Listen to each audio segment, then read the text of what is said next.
南泰集團創辦人顧明君早前拒絕接受浸會大學頒授榮譽博士學位，佢話係怕咗學生，唔想同支持佔領行動嘅學生有衝突。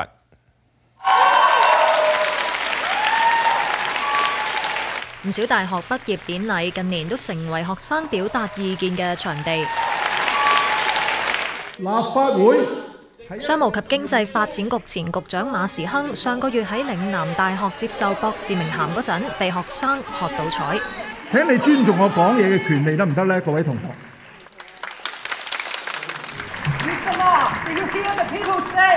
I do. I do.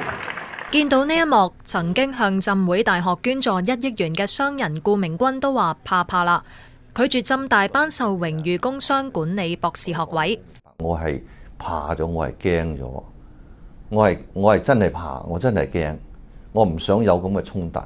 即係你要攬個黃絲帶，你表達你自己嘅思想，你哋嘅睇法，我哋應該尊重佢。咁你唔需要去打斷人或者係去柴台啦。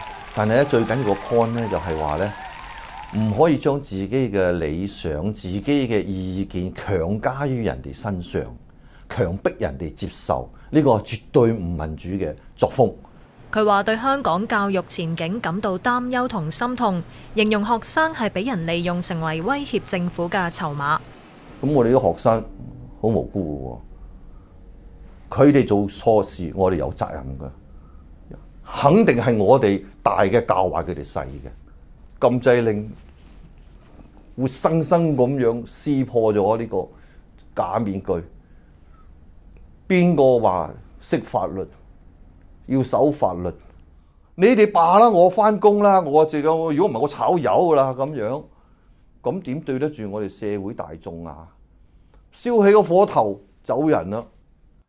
提到警察喺佔領行動中嘅執法行動，顧明君表現激動。有冇人記得差人點保護我哋市民，保護呢個佔中者？我哋嘅警隊，香警隊，我認為係全世界最好嘅警隊。顧明君又多次強調，學生就係社會未來嘅棟樑，教育好緊要。佢唔會單單因為佔領行動而停止對大學嘅捐助。無線電視記者鄭思婷報道。